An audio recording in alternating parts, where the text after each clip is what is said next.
जनवरी माह के current affair में आपका स्वागत है, जिसमें आज हम लोग 16 से लेकर 31 जनवरी तक के क्वेश्चन को डिटेल में पढ़ने वाले हैं।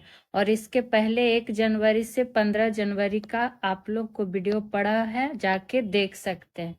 पहला प्रश्न की बात करें, हाल ही में आयोजित जूनियर नेशनल पुरुष कबड्डी टीम का खिताब किसने जीता है? यह हमसे पूछा जा रहा है। ऑप्शन चेक करते हैं, राजस्थान, हरियाणा या फिर सिक्किम या फिर उत्तर प्रदेश। तो इसका जो राइट आंसर हो जाएगा ऑप्शन नंबर बी, यानी कि हरियाणा ने जीत लिया है क्या, जूनियर नेशनल पुरुष कबड्डी टीम का खिताब।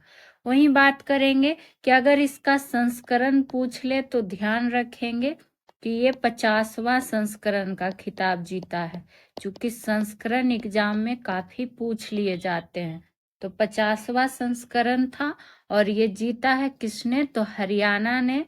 और ये कहाँ हुआ था, इसका क्या कहता है आयोजन, तो उत्तराखंड के, ये पॉइंट भी ध्यान रखिएगा कि उत्तराखंड के हरिद्वार में, उत्तराखंड के हरिद्वार में यह खिताब का आयोजन किया गया था। ठीक है, वही बात करें यहाँ पुरुष टीम जो है, जब बात आई है पुरुष कबड्डी टीम की, तो पुरुष टीम ने जो है स्वर्ण पदक जीता है। इसलिए ये प्रश्न आपसे 2025 के किसी भी एग्जाम में पूछ सकता है, इम्पोर्टेंट में से एक है।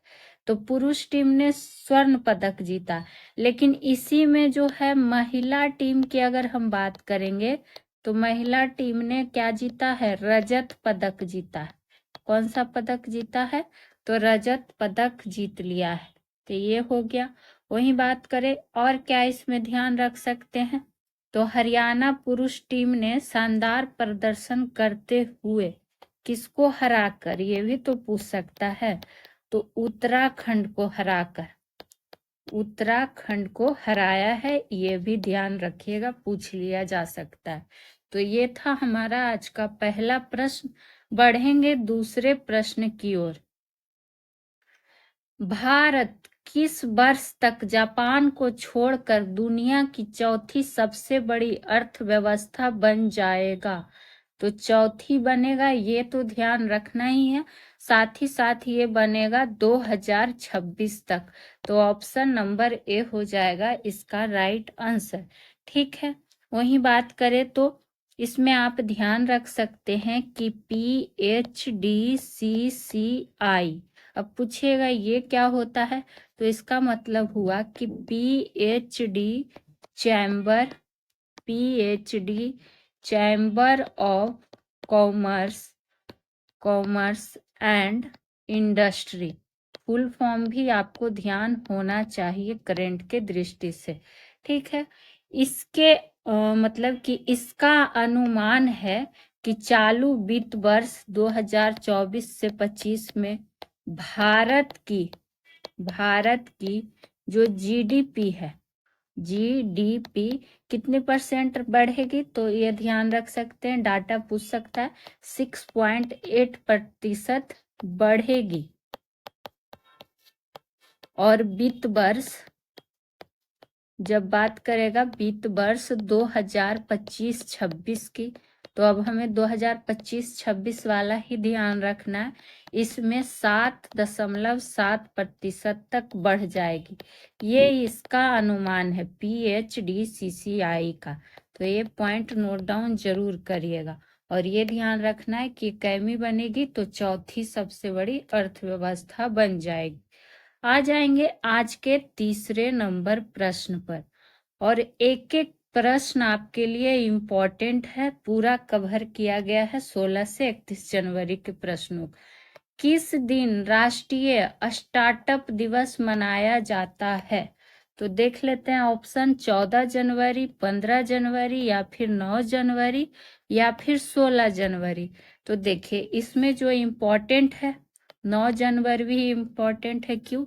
क्योंकि 9 जनवरी को क्या मनाया जाता है, प्रवासी भारतीय दिवस, और ये कई सारे एग्जामों में पूछा भी जा चुका है। ठीक है, वही बात करेंगे बात करेंगे अगर हम 16 जनवरी को, तो 16 जनवरी को ही मनाया जाता है राष्ट्रीय स्टार्टअप दिवस। ठीक है, ये बात हो गई।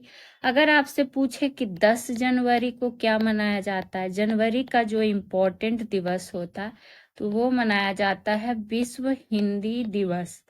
विश्व हिंदी दिवस। ठीक है, ये बात हो गई। और क्या जान सकते हैं, और एक पूछ लिया जाता है 12 जनवरी। 12 जनवरी, तो 12 जनवरी को क्या मना लिया जाता है, राष्ट्रीय युवा दिवस। राष्ट्रीय युवा दिवस, नोट डाउन जरूर किया करिएगा, ये इम्पोर्टेंट दिवस की बात हो जाती है। ठीक है, वहीं बात करेंगे अगर 15 जनवरी का, तो इस दिन भी इम्पोर्टेंट दिवस है क्योंकि सेना दिवस मनाया जाता है। ठीक है, तो यहाँ हमसे पूछा जा रहा था राष्ट्रीय स्टार्टअप दिवस 16 जनवरी। ठीक है, चले आगे की ओर बढ़ जाएंगे चौथे नंबर प्रश्न पे। चौथा प्रश्न की अगर हम बात कर ले, अखिल भारतीय पीठासीन अधिकारियों के सम्मेलन का 85वां सत्र कहाँ आयोजित किया जाएगा, ये पूछा जा रहा। और इसको करिए मोस्ट इम्पॉर्टेंट में से एक, यानी कि 2025 के किसी भी एग्जाम में ये प्रश्न आपको दिख सकता है। तो ये हो जाएगा भोपाल एमपी, या फिर हो जाएगा पटना बिहार, या फिर देहरादून क्या कहता है उत्तराखंड, या फिर इनमें से कोई नहीं। तो इसका जो राइट आंसर हो जाएगा, पहला तो ये ध्यान रखिएगा कि कैमा सत्र है, तो 85वां सत्र है। ठीक है, और ये बिहार विधानमंडल के सेंट्रल में होगा, यानी ऑप्शन नंबर बी हो जाएगा, बिहार का पटना। तो इसलिए और ये और इम्पोर्टेंट हो चुका, और ये तो शुरुआत भी हो चुका है। तो 20 जनवरी 2025 को ही क्या हो पटना में शुरू हो चुका है। हालांकि जो इम्पोर्टेंट जैसे जैसे बनता है आपका क्वेश्चन तैयार किया जाता है। तो ये देखिए 20 जनवरी को ही शुरू हो चुका है। और कहाँ, तो बिहार विधान मंडल के सेंट्रल हॉल में। तो ये पॉइंट ध्यान रखेंगे, पूछ सकता है। और इसकी अध्यक्षता कौन करेंगे, क्या हो चुका है, तो अध्यक्षता जो किए कौन, ओम बिरला। लोकसभा अध्यक्ष कौन है वर्तमान में, तो ओम बिरला जी के हैं। तो ये बात आप ध्यान रखिएगा। चूंकि बिहार इसलिए प्रश्न इम्पोर्टेंट है कि 43 वर्षों के अंतराल के बाद, कितने वर्षों के बाद, तो 43 वर्षों के बाद जो है बिहार क्या कर रहा है, इस कार्यक्रम का मेजबानी कर रहा है। इसलिए ये प्रश्न आपसे जरूर पूछेगा 2025 के किसी भी एग्जाम में, तो ध्यान रखिएगा। आ जाएंगे आज के अगले प्रश्न की ओर। खो खो विश्व कप 2025 में पुरुष वर्ग में विजेता कौन रहा है, ये हमसे पूछा जा रहा है। ठीक है, तो देखिए खेल से संबंधित है, और इसका पहला संस्करण आयोजित हुआ है 2025 में। पहला संस्करण कहाँ आयोजित किया गया, ये भी तो पूछ सकता है। तो ये जो है 13 से लेकर 19 जनवरी 2025 तक नई दिल्ली में। कहाँ, और ये क्वेश्चन हम आपको पढ़ा चुके हैं, 1 से 15 जनवरी में है, जब इसका क्या हुआ था, पहला संस्करण का शुरुआत हुआ था। लेकिन यहाँ हमसे विजेता पूछा जा रहा है, तो ये तो ध्यान रखेंगे ही कि नई दिल्ली में इसका आयोजन हुआ था। और ये पुरुष कप में पूछा जा रहा है कि कौन सा इसमें क्या हुआ, विजेता रहा। इससे पहले और क्या जान सकते हैं कि भारतीय इसमें इस आयोजन की अगर हम बात कर ले, इस आयोजन की अगर हम बात करें, तो इस आयोजन में 6 महाद्वीपों के 23 देशों ने भाग लिया था। कितने देशों ने भाग लिया था, तो 23 देशों ने भाग लिया था। ठीक है, तो ये आप क्या करेंगे, इसको जरूर से जरूर ध्यान रखेंगे। और इसका आंसर आपको कमेंट बॉक्स में देना है कि विजेता कौन रहा है। और ये आपको हम पढ़ा चुके हैं, इसका आयोजन के बारे में डिटेल से। आज विजेता के बारे में आपसे पूछा जा रहा है। बढ़ेंगे अगले प्रश्न की ओर। अमेरिका के 47वें राष्ट्रपति के रूप में किसने शपथ ली है, ये हमसे पूछा जा रहा है। तो ये आपको अच्छे से पता हो गया होगा कि 47वें राष्ट्रपति के रूप में डोनाल्ड ट्रंप ने शपथ ले लिया है। ठीक है, तो ये क्रम ध्यान रखिएगा, कैमा 47वां राष्ट्रपति। वहीं बात करें डोनाल्ड ट्रंप की, तो ये दूसरी बार, कैवी बार, दूसरी बार क्या बने हैं, अमेरिका के राष्ट्रपति। ये पॉइंट भी आपको ध्यान रखना है कि ये दूसरी बार बने हैं अमेरिका के राष्ट्रपति। ठीक है, इनको शपथ किसने दिलाया, तो शपथ दिलाया अमेरिका के मुख्य न्यायाधीश।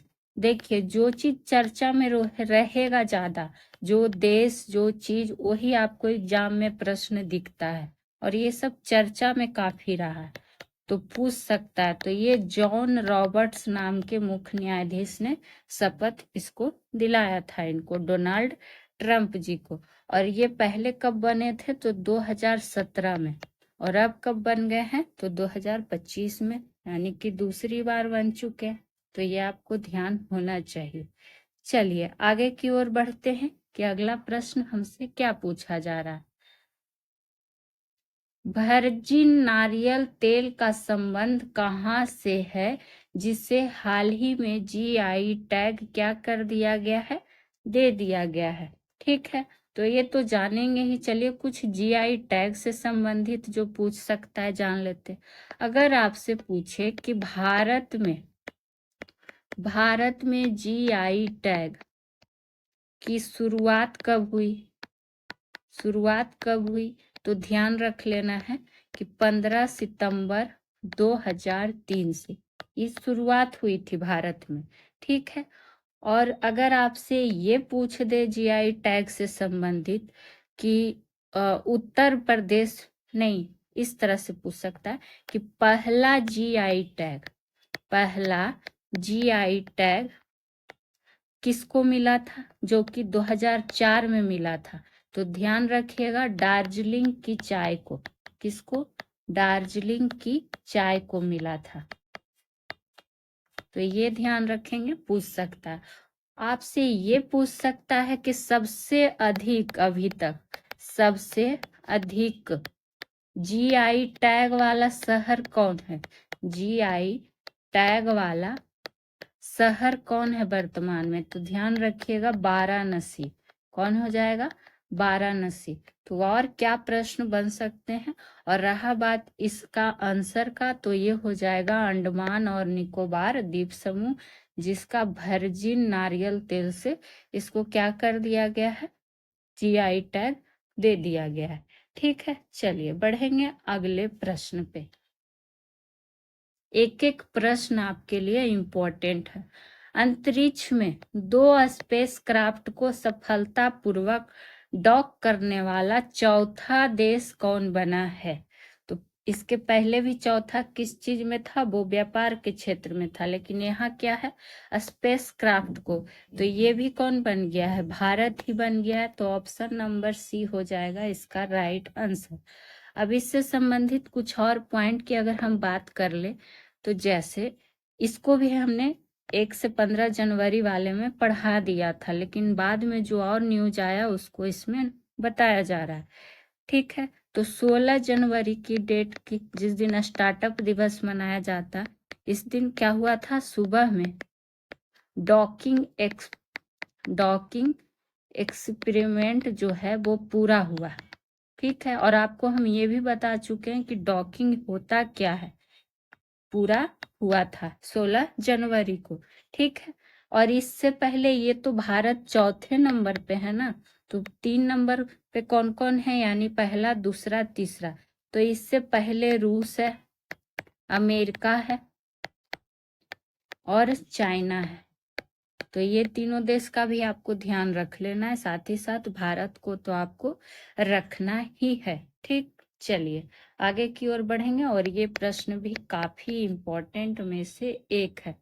9वें नंबर की अगर हम बात कर ले, क्रिकेट की विजय हजारे ट्रॉफी को 5वीं बार किसने जीता है, ये हमसे पूछा जा रहा है। तो सबसे पहला अंडरलाइन करना है कईवीं बार, तो 5वीं बार। किसने जीत लिया है, ये कर्नाटक ने, तो ऑप्शन नंबर बी होगा इसका राइट आंसर। ठीक है, कौन सी ट्रॉफी, तो विजय हजारे ट्रॉफी। और ये आयोजित इस कहाँ किया गया था, तो ध्यान रखिएगा कि बड़ोदरा के, इसका जो फाइनल है वो कहाँ हुआ था, तो बड़ोदरा के कोटाम्बी स्टेडियम में, कोटाम्बी स्टेडियम में। तो क्या पूछ लिया जाए, इसलिए हर जानकारी को रख के चलना है। वहीं बात करें कि कर्नाटक जो है पहला बार इस खिताब को अगर बात करें पहली बार, तो 2013 से 14 सीजन में ये टूर्नामेंट को क्या किया था, जीत चुका था। पहली बार की जब बात है, हालांकि ये 5वीं बार ये खिताब जीता है। वहीं अगर विजय हजारे ट्रॉफी जो है, विजय हजारे ट्रॉफी जो कि क्रिकेट से ही संबंधित है, तो ये ध्यान रखिएगा कि किससे संबंधित है। इसको रणजी वनडे ट्रॉफी के नाम से भी जाना जाता है। किस नाम से, तो रणजी वनडे ट्रॉफी के नाम से भी जाना जाता है। और भारतीय क्रिकेटर विजय हजारे के नाम पर ही ये रखा भी गया है। तो ये आपको क्या कर लेना है, ध्यान में रख लेना है। चलिए बढ़ेंगे आगे की ओर, देखते हैं अगला प्रश्न क्या पूछा जा रहा है। किस मंत्रिमंडल में समान नागरिक संहिता नियमावली को मंजूरी दी है। देखिए 10 नंबर प्रश्न, ये किसी न किसी 2025 के एग्जाम में आपको जरूर दिखेगा। ऐसा हाईलाइट मुद्दा ही है कि जरूर। तो समान नागरिक संहिता, इसको तो मंजूरी क्या, अब तो ये लागू भी कर दिया गया। तो जैसे जैसे न्यूज आता है आपके लिए क्वेश्चन तैयार किया जाता है। तो देखिए जब मंजूरी दी गई समान नागरिक संहिता, एग्जाम में तो पहले इसका क्या अनुच्छेद ही पूछ लिया जाता है, कई बार पूछा गया है कि समान नागरिक संहिता जो है किस अनुच्छेद से संबंधित है। ठीक, तो ये आपको पता ही होगा, बहुत बार आपको बताया गया। अगर और क्या बात कर सकते हैं इसमें, कि इसको मंजूरी कब मिली, मंजूरी इसको मिली थी 20 जनवरी 2025 को, 2025 को। हालांकि जो अगर आपसे पूछ दे कि पुर्तगाली सिविल कोड के तहत, सिविल कोड के तहत लागू किया गया था कहाँ पहले, तो ये पॉइंट भी ध्यान रखिएगा कि गोवा में। ठीक है, ये पॉइंट ध्यान रखिएगा, इसमें कंफ्यूज नहीं होना। और ये तो जान ही गए कि इसको क्या हो गया, और ये कौन सा राज्य हो जाएगा, तो उत्तराखंड। इसको जरूर ध्यान रखिएगा, बार बार बोल रहे हैं, ये आपसे प्रश्न पूछ सकता है। ठीक, चलिए आगे की ओर बढ़ेंगे, देखेंगे अगला प्रश्न क्या पूछ रहा है। और आगे जाने से पहले इतनी मेहनत है तो आप लोग से रिक्वेस्ट रहेगा कि वीडियो अच्छी लगेगा तो वीडियो को लाइक कर दीजिएगा, ज़्यादा से ज़्यादा लोगों तक शेयर भी कर दीजिएगा। और सॉल्यूशन बाय पीजे हमारा चैनल है, इसको प्लीज़ सब्सक्राइब कर लीजिएगा, बेल आइकन पे भी क्लिक कर लीजिएगा। यहाँ जीके जीएस का आपको बेहतरीन क्लासेस मिलेगी बिल्कुल डिटेल्स के साथ। और हर महीने आपको करेंट अफेयर का भी निचोड़ मिलता है। 1 से 15 जनवरी पार्ट 1 में आपको फुल डिटेल्स के साथ करा दिया गया है, तो आप लोग जाके उस वीडियो को देखिएगा। उसके बाद 16 से 31 जनवरी के आज के सेशन में कवर किया जा रहा है। और सारे आपको महामैराथन क्लासेस भी मिल जाएंगी, सारे विषय के प्लेलिस्ट चेक कर सकते हैं। और सारे विषय एनसीईआरटी पर ही आधारित सारे फ्री ऑफ कॉस्ट कराए जा रहे हैं। तो आप लोग ज़्यादा से ज़्यादा जुड़े, और वीडियो अच्छी लगे तो प्लीज़ एक कमेंट तो जरूर किया करें।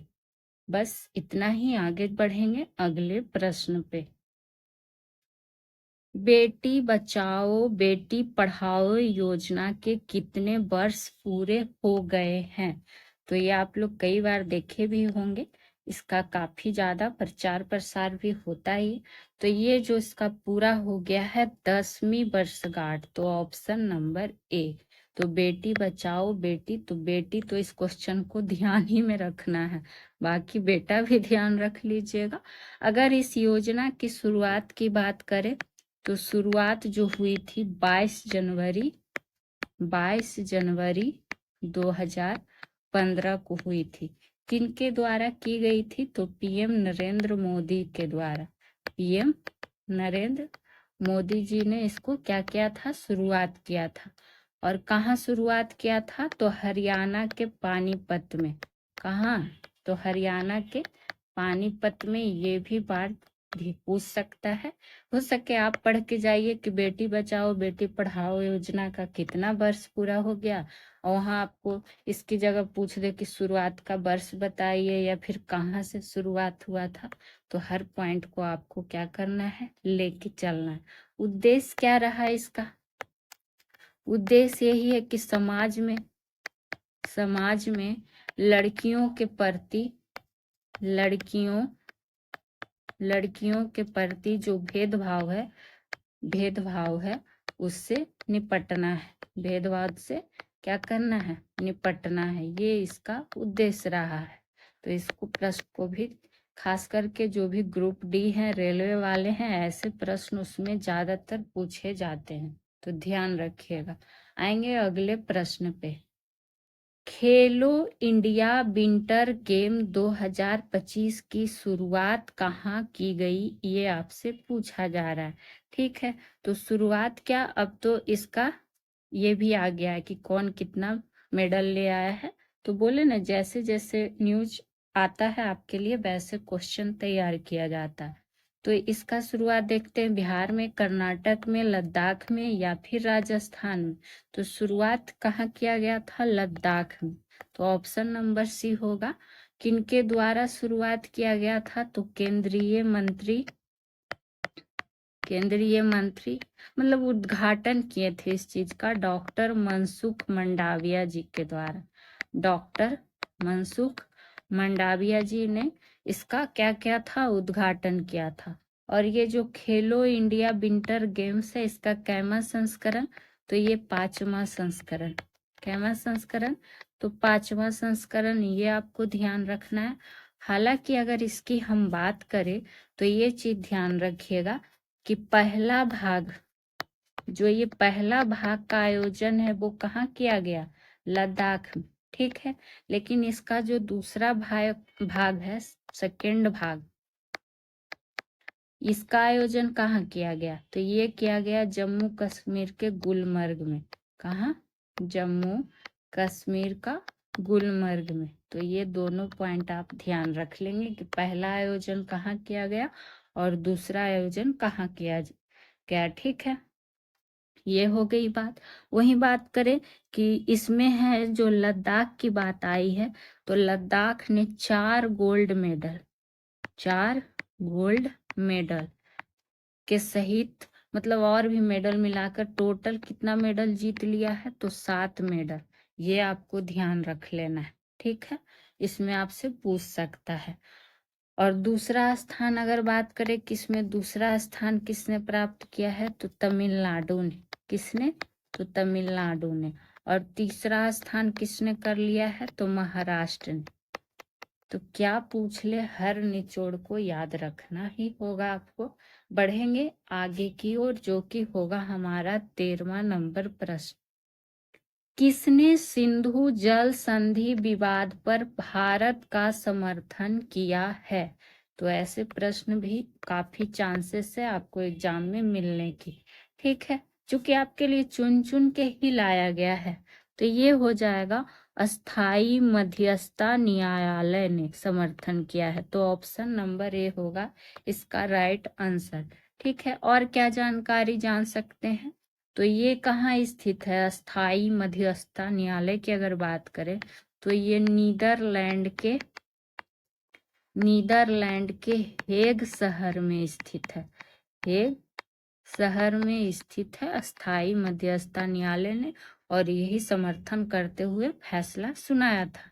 ठीक है, अगर बात करें कि ये जो जल संधि विवाद है, क्या है, सिंधु जल संधि विवाद की अगर बात करें तो इस तरह से आप एक पॉइंट इसमें ये ध्यान रख सकते हैं कि भारत झेलम की सहायक नदी, झेलम की सहायक नदी पर किशन गंगा जल विद्युत परियोजना और चिनाब नदी पर क्या है, रैटल हाइड्रो इलेक्ट्रिक प्रोजेक्ट पर क्या कर रहा है, कार्य कर रहा है, प्रोजेक्ट पर कार्य कर रहा है। इसलिए इस पॉइंट को बताएं कि ये जो दोनों परियोजना है जिस पे कार्य हो रहा है, ये दोनों परियोजना जो है सिंधु जल संधि में क्या है, शामिल है। तो आपसे घुमा फिरा के इस तरह से भी प्रश्न पूछ लिया जा सकता है। चलिए बढ़ेंगे अगले प्रश्न पे। प्रश्नों का कलेक्शन में आपको कोई कमी नहीं होगी, बिल्कुल एग्जाम में आपको यहाँ से प्रश्न दिखेंगे भी। हाल ही में नेताजी सुभाष चंद्र बोस की कौन सी जयंती मनाई गई, ये आपसे पूछा जा रहा है। तो 23 जनवरी को क्या मनाया जाता है, ये आपसे पूछ सकता है पहली बात। तो सुभाष चंद्र बोस की जयंती के ही उपलक्ष्य में क्या मनाया जाता है, पराक्रम दिवस। कौन दिवस, पराक्रम दिवस। ये तो हो गया। इनको क्या बोला जाता था, नेताजी के नाम से संबोधित किया गया था, ये दूसरा पॉइंट हो गया। अगर बात करें जयंती की तो जो मनाई गई 128वीं जयंती, तो ऑप्शन नंबर सी होगा इसका राइट आंसर। ठीक है। वहीं अगर आपसे और क्या पूछ सकता है, तो ये आपको अच्छे से पता होगा कि इंडियन नेशनल कांग्रेस के एक प्रमुख नेता थे जिन्होंने 1938 और 1939 में क्या किया था, अध्यक्षता किया था। कई सारे एग्जामों में ये प्रश्न पूछा गया है, स्टैटिक जीके जीएस में, तो ये आपको पता होगा। इनके कुछ नारे भी हैं जो एग्जाम में बार बार पूछे जाते हैं, जैसे कि दिल्ली चलो, तुम मुझे खून दो मैं तुम्हें आजादी दूंगा। ये सब नारे किनका है, सुभाष चंद्र बोस जी का ही है। तो ये भी आप ध्यान रख सकते हैं। चलिए आ जाएंगे अगले प्रश्न पे। कौन सा देश 2025 में होने वाले फीडे शतरंज विश्व कप की क्या करेगा, मेजबानी करेगा, ये हमसे पूछा जा रहा है। तो ये भी चीज क्या हो चुका है, मेजबानी करेगा, हमसे पूछा जा रहा है। ठीक है। तो ये जो आयोजन होगा कब होगा, तो 31 अक्टूबर से 27 नवंबर 2025 तक किया जाएगा। ये ध्यान रखना है पहले तो। वहीं बात करें कि अगर इसमें देश की हम बात करें तो ये भारत, और ये सब देखिए जो चीज भारत में होता है उसको जरूर ध्यान रखिएगा, पूछ सकता है आपसे। ठीक है। तो इसमें आपको बस यही ध्यान रखना है, एक थोड़ा सा डेट भी रख सकते हैं बस। उसी तरह से और अगर हम चर्चा करें तो अगर आपसे पूछ दे कि क्या पूछ सकता है कि 23वां राष्ट्रमंडल खेल, 23वां राष्ट्रमंडल खेल जो 2026 वाला है, इसका आयोजन कहाँ होगा, तो ध्यान रख लीजिएगा स्कॉटलैंड यानी कि ग्लासगो में पूछ सकता है, ध्यान रख सकते हैं। अगर आपसे ये पूछ दे कि 34वां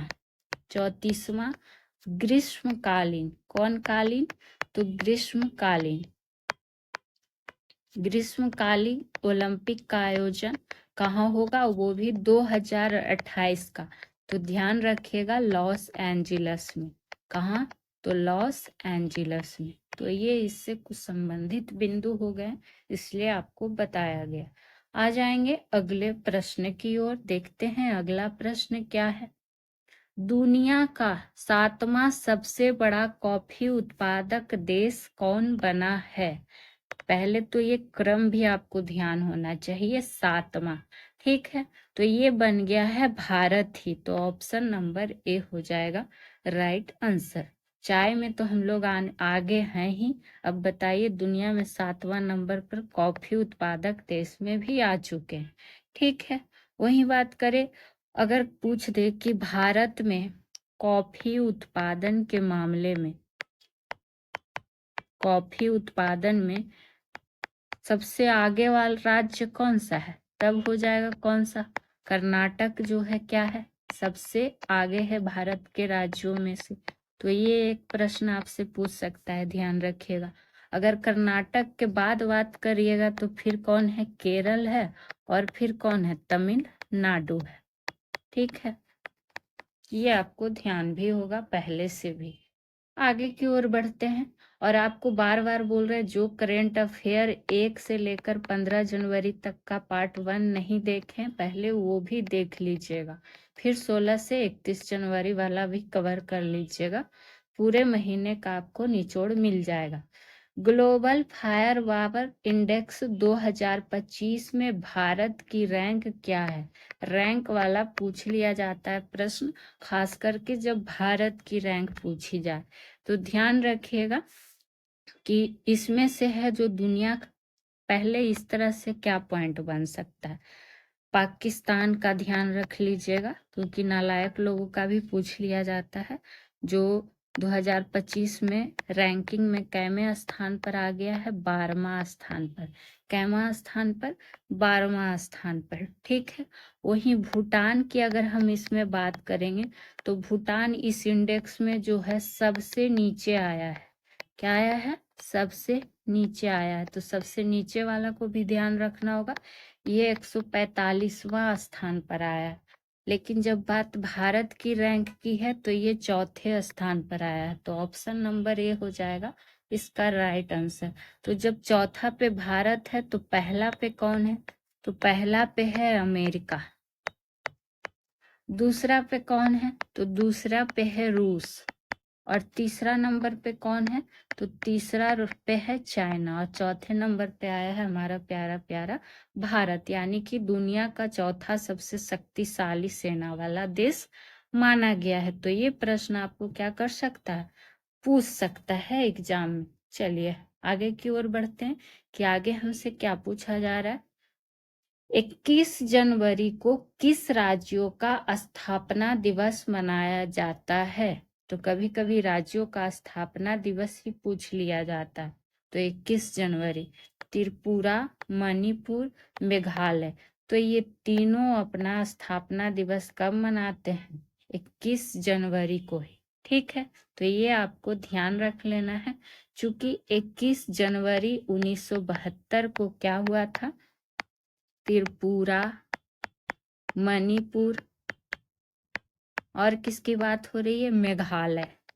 मेघालय जो राज्य है, पूर्वोत्तर क्षेत्र, पूर्वोत्तर क्षेत्र अधिनियम, अधिनियम 1971 के तहत, 1971 के तहत क्या हो गया था, पूर्ण राज्य बन गया था, पूर्ण राज्य बन गया था। ठीक है, तो ये पॉइंट भी आप क्या करेंगे, नोट डाउन कर लिया करेंगे। आ जाएंगे अगले प्रश्न पे। पहला ओलंपिक अनुसंधान सम्मेलन का आयोजन किस राज्य में किया जाएगा, किया जा चुका है, और चूंकि ये जनवरी का ही न्यूज है, पहला ओलंपिक अनुसंधान राजस्थान में, हरियाणा में, महाराष्ट्र में या फिर गुजरात में, तो इसका आयोजन हो चुका है गुजरात में। तो ऑप्शन नंबर डी होगा इसका राइट आंसर।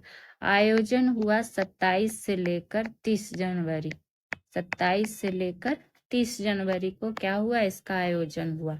ठीक है, और कहाँ हुआ, गुजरात में भी। कहाँ, तो गुजरात में गांधीनगर स्थित, इस तरह से लिख लीजिएगा कि गांधीनगर स्थित राष्ट्रीय रक्षा विश्वविद्यालय, राष्ट्रीय रक्षा विश्वविद्यालय परिसर में आयोजित किया गया। ठीक है, परिसर में क्या हुआ, आयोजन इसका किया गया। मेरी यही कोशिश रहती है कि आपका एक एक पॉइंट क्लियर हो एक प्रश्न से, और आपको क्या हो, एग्जाम में यहाँ से क्वेश्चन से नंबर जरूर मिले। मेरा बस यही उद्देश्य है बस, और आप लोग सपोर्ट कीजिए और क्या। चलिए बढ़ेंगे आज के अगले प्रश्न पे। कौन सा देश अपनी पहली मानव पनडुब्बी को लॉन्च करने वाला है? तो इसमें देखिए भारत है, ताइवान है, फिलीपींस है या फिर इंडोनेशिया। इस बार भारत से बहुत सारे प्रश्न बने हैं, जो खासकर पहला है उसको ध्यान रखिएगा। तो ये भारत ही है, तो ऑप्शन नंबर ए हो जाएगा राइट आंसर। पहली मानव पनडुब्बी का सेंस हो गया कि गहरे समुद्र में, गहरे क्या समुद्र में चलने वाला मानव वाहन, और उसको लॉन्च करने वाला है कौन? हमारा प्यारा प्यारा भारत। तो इसलिए आपको ये क्या करना है, ध्यान रखना। प्लस इसमें आप एक पॉइंट ये ध्यान रख सकते हैं कि इस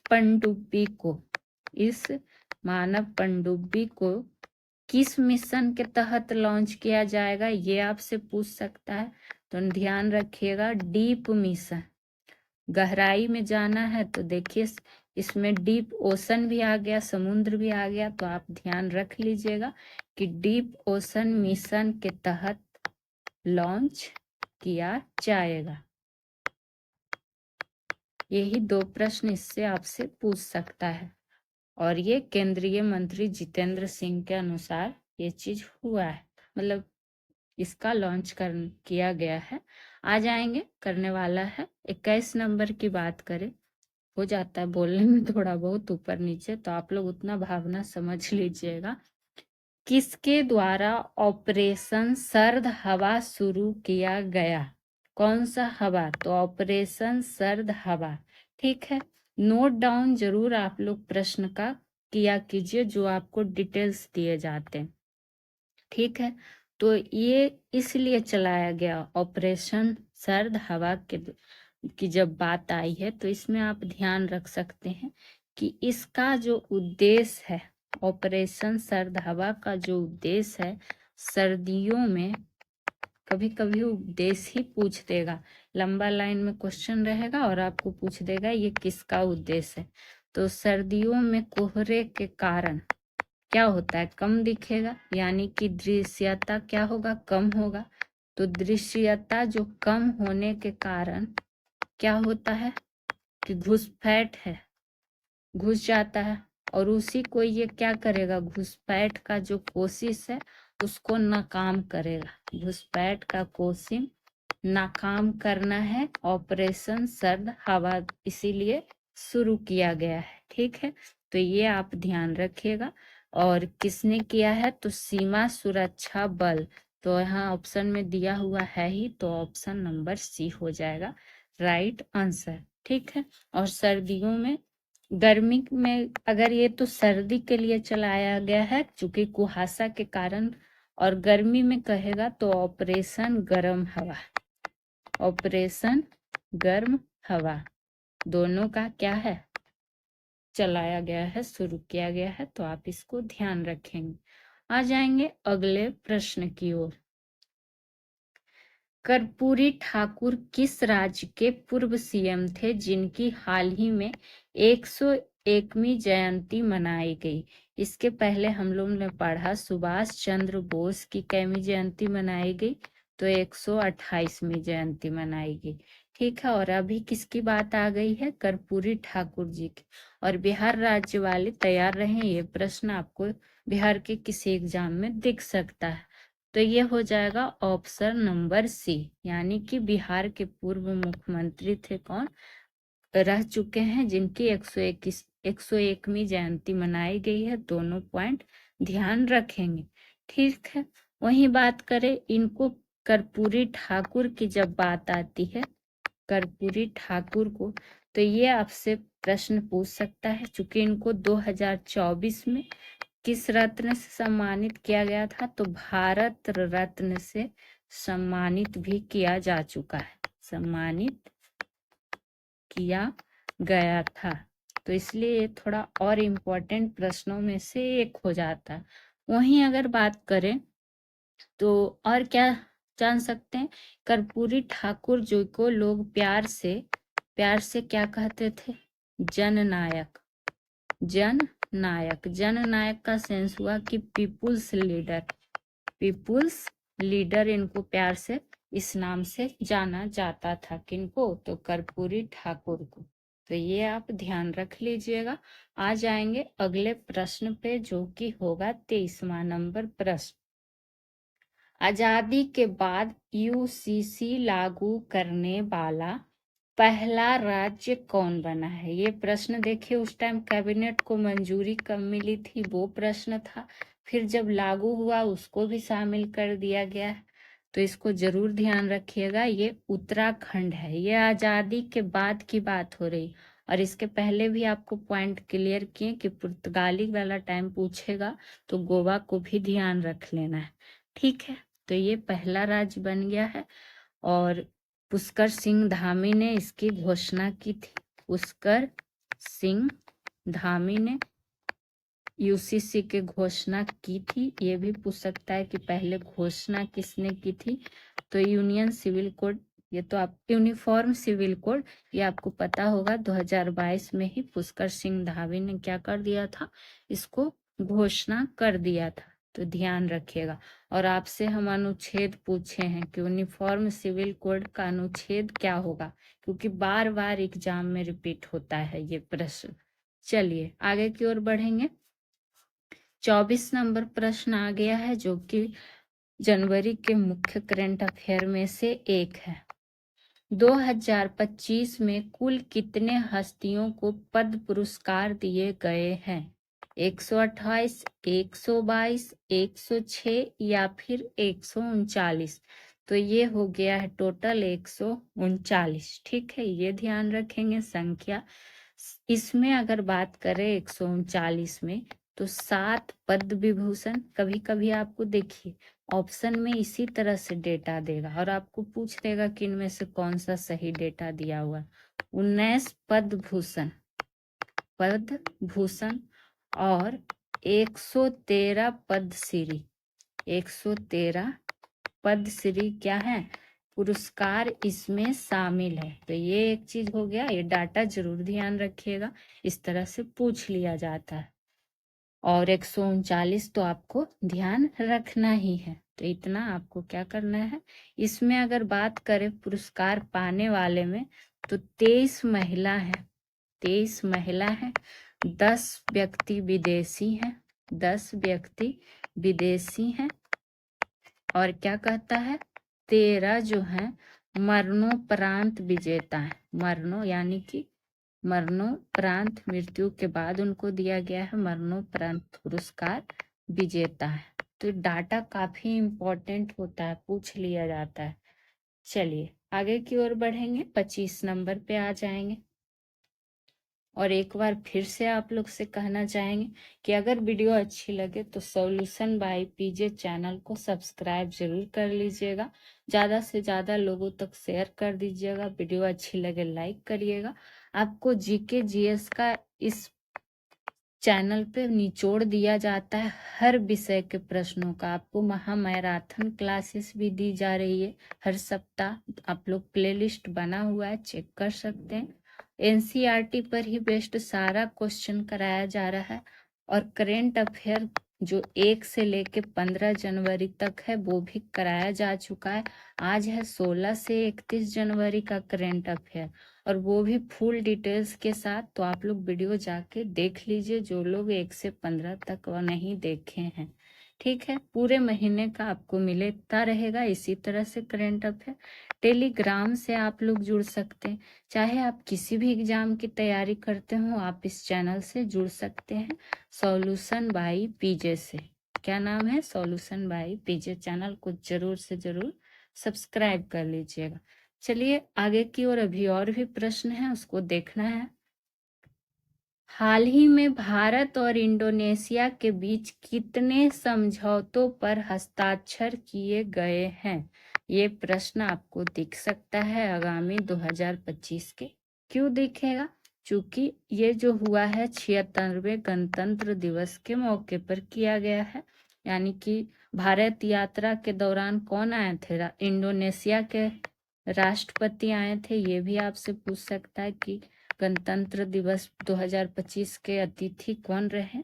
तो इंडोनेशिया के राष्ट्रपति प्रबोवो सुबियांटो। ठीक है, ये बात हो गई। और इसमें कितने समझौते पर हस्ताक्षर किए गए? तो 5 समझौते पर। तो इसलिए ये पूछ सकता है, ध्यान रख, जो देश, जो नाम, जो जगह चर्चा में रहे वो भी एग्जाम में करंट के लिए महत्वपूर्ण बनता है, ये चीज ध्यान रखिएगा। चलिए, बात आई है अगर इंडोनेशिया की, तो ये आपको पता होना चाहिए कि दुनिया में सबसे ज्यादा मुस्लिम आबादी है यहाँ। कहाँ? ये प्रश्न कई बार पूछ लिया जाता है, तो इंडोनेशिया में ही है, ये बात आप ध्यान रखिएगा। ठीक है, अगर इसकी राष्ट्रपति तो हम जान ही गए। और क्या कहता है इसको, आप क्या करिएगा, पहले जो है इंडोनेशिया को डच ईस्ट इंडीज के नाम से जाना जाता था। किस नाम से? तो डच ईस्ट इंडीज के नाम से जाना जाता था। कभी कभी आपसे इतना पुराना चीज पूछ देगा ना कि जो आपको ध्यान नहीं होगा, तो इसलिए यहाँ पर ये लाइन आपको लिखाया गया। आगे की ओर बढ़ेंगे 26 नंबर पे। सर गारफील्ड सोबर्स हॉकी 2024 किसे दिया गया? ये हमसे पूछा जा रहा है। ठीक है, तो पहली बात यहाँ पर क्या करेंगे, गारफील्ड सोबर्स ट्रॉफी, हॉफी तो कुछ होता नहीं है जी, टाइपिंग मिस्टेक है, कि ये 2024 वाला जो 2025 में मिला वो किसे दिया गया है? तो ये दिया गया है जसप्रीत बुमराह जी को। तो ऑप्शन नंबर सी हो जाएगा राइट आंसर। और ये उसी को दिया जाता है जो कि आईसीसी के द्वारा एक वर्ष में सर्वश्रेष्ठ प्रदर्शन करने वाले होते हैं। सर्वश्रेष्ठ प्रदर्शन करने वाले क्या है, पुरुष क्रिकेटर को प्रदान किया जाता है। और 2024 का ये कौन थे? तो जसप्रीत बुमराह जी, इसलिए इनको ये अवार्ड दिया गया। ठीक है, जबकि अगर पूछे कि पहली बार किसे दिया गया था, तो पहली बार 2004 की अगर हम बात करें तो राहुल द्रविड़ को दिया गया था। किनको दिया गया था? तो राहुल द्रविड़ को। तो पहला और वर्तमान दोनों याद करके चलना है। ठीक है, तो ये आप ध्यान रख लेंगे, पूछ सकता है ये भी प्रश्न। चलिए आगे की ओर बढ़ते हैं, जो कि होगा 27 नंबर प्रश्न। 27 नंबर में क्या है, किस शहर को असम की दूसरी राजधानी घोषित किया गया है? अभी घोषित ही किया गया है। तो सबसे पहले अगर बात करें असम की, तो ध्यान रखिएगा कि असम की वर्तमान राजधानी क्या है? तो ये है दिसपुर। और जो दूसरा राजधानी घोषित हुआ है वो भी है डी से ही, यानी कि डिब्रूगढ़। तो ऑप्शन नंबर ए होगा इसका राइट आंसर। अगर बात करें असम के मुख्यमंत्री की, तो कौन है? हिमंत बिस्वा शर्मा जी। और इन्होंने ही ये चीज क्या की है, घोषणा की है, हिमंत बिस्वा शर्मा। और अगर राज्यपाल पूछ दे तो राज्यपाल भी, देखिए जो राज चर्चा में रहेगा उसी से रिलेटेड कुछ पूछ लेगा। तो लक्ष्मण आचार्य ये हो गए यहाँ के राज्यपाल। और ये होगा 2000 क्या बोले कि 2027 से इन्होंने घोषणा किया कि 2027 से असम विधान सभा का एक सत्र हर साल 2027 से जो है असम विधानसभा का एक सत्र हर साल कहाँ होगा? डिब्रूगढ़ में होगा। ये बात भी उन्होंने कहा है। तो क्या पूछ ले, हर पॉइंट ध्यान में रख देना है। चलिए आगे की ओर बढ़ेंगे, देखेंगे अगला प्रश्न क्या है। और बिहार के आप किसी भी बिहार राज्य से संबंधित या फिर सेंट्रल लेवल पे भी आप किसी भी एग्जाम की तैयारी करते होंगे तो आपको करंट अफेयर सभी में फायदा करेगा। जीके जीएस का हर सेशन ही फायदा करेगा। तो आप लोग वीडियो पूरा देखा कीजिए और प्लीज एक कमेंट जरूर किया कीजिए। चाहे आपको इस सेशन से कोई सुझाव हो, क्वेश्चन हो, कुछ भी हो, आप टाइप कर सकते हैं, कमेंट बॉक्स में दे सकते हैं। हाल ही में विश्व स्वास्थ्य संगठन द्वारा किस देश को 45वां मलेरिया मुक्त देश घोषित किया गया है? ये प्रश्न भी आपको किसी न किसी 2025 में जरूर पूछेगा। जिस पे स्टार मार्क करते हैं उसको ज्यादा ध्यान रखिएगा। तो ये हो चुका है जॉर्जिया। तो ऑप्शन नंबर बी, नाम तो ध्यान रखना है, साथ ही साथ 45वां मलेरिया मुक्त देश में भी ध्यान रख लेना है। ठीक है, ये आपको इसमें बस एक पॉइंट। अगर जॉर्जिया की बात आई है तो राजधानी इसका ध्यान रख सकते हैं। राजधानी है इसका तिबलसी। क्या है? तिबलसी। बताइए कितना लोग को याद रहता है, लेकिन पूछ लिया जाता है तो आपको ध्यान तो रखना ही पड़ेगा। राष्ट्रपति पूछ लेगा तो राष्ट्रपति भी खतरनाक नाम है, मिखाइल कवेलशिवली। मिखाइल कवेलशिवली। अपना मोहल्ला में किसी को यही नाम से 2-3 दिन पुकार लिया कीजिए, उसको भी फील होने दीजिए कि राष्ट्रपति बन चुका है। देखिए खुश हो जाएगा और आपको 1 नंबर एग्जाम में मिल भी जाएगा। आ जाएंगे अगले प्रश्न पे। गणतंत्र दिवस 2025 की परेड में किस राज्य की झांकी को सर्वश्रेष्ठ मार्चिंग झांकी का पुरस्कार दिया गया? मोस्ट इम्पोर्टेंट प्रश्नों में से एक। सबसे पहली बात, गणतंत्र दिवस 2025 कैमी थी, ये पूछ सकता है, तो ध्यान रखिएगा 76वीं। वही बात करें कि ये इसको मिल चुका है उत्तर प्रदेश को। तो क्यों मिला सर्वश्रेष्ठ मार्चिंग झांकी? चूंकि इसमें चल रहे महाकुंभ उत्सव को क्या किया गया है? चल रहे महाकुंभ उत्सव को दर्शाया गया था। और महाकुंभ मेला भी चल रहा है अभी 26 जनवरी को, और आपको हम वीडियो भी में पढ़ा चुके हैं महाकुंभ, गणतंत्र दिवस सारे। तो आप लोग प्लेलिस्ट बना हुआ है, जाके देखिएगा।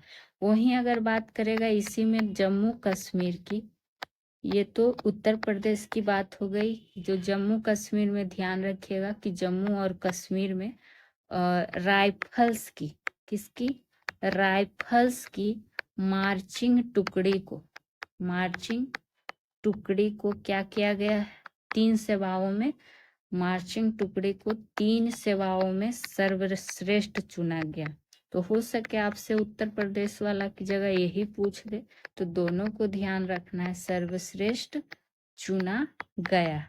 चलिए आगे की ओर बढ़ेंगे और आज का ये होगा अंतिम प्रश्न, 30 नंबर। ठीक है, 30 नंबर की बात करेंगे। महात्मा गांधी जी की कौन सी पुण्यतिथि हाल ही में मनाई गई? ऑप्शन ए है 77वीं, बी है 78वीं, 79वीं या फिर 80वीं। तो ये हो जाएगा ऑप्शन नंबर ए, यानी कि 77वीं। ठीक है, तो ये आपको, और महात्मा गांधी से भी आपको, जो ये 30 जनवरी को इनकी हत्या हो गई थी, 30 जनवरी 1948 को, किसके द्वारा? नाथूराम गोडसे ने क्या कर दिया था? इनकी हत्या कर दिया था। और 30 जनवरी को इसलिए क्या मनाया जाता है? शहीद दिवस। और आपको महात्मा गांधी से संबंधित एक वीडियो भी पूरे अच्छे से डिटेल में पढ़ाया गया है, जाके आप लोग देख सकते हैं। महात्मा गांधी जी को पूरा नाम क्या था? मोहनदास करमचंद गांधी। मोहनदास करमचंद गांधी, ये पूछा जाता है तो इसको ध्यान रख लेंगे। 77वीं भी ध्यान रखिएगा कि 2025 में कौन सी मनाई गई है, तो 77वीं जयंती मनाई गई है। ठीक है, और इनके अगर क्या कहता है डेट ऑफ बर्थ, तो 2 अक्टूबर 1869 कहाँ जन्म हुआ था? तो गुजरात के पोरबंदर जिले में। और ये सब आपको फुल डिटेल्स के साथ पढ़ाया गया है, एक बार वीडियो जाके देखिए। तो आज का करेंट अफेयर हुआ जनवरी महीने का समाप्त। फिर मिलेंगे नए वीडियो में नए क्वेश्चनों के साथ। तो सॉल्यूशन बाय पीजे को सब्सक्राइब जरूर कर लीजिएगा। वीडियो अच्छी लगे तो प्लीज लाइक शेयर और एक कमेंट तो कर दीजिएगा। आशा रहेगा आपसे फिर मिलेंगे। Thank you.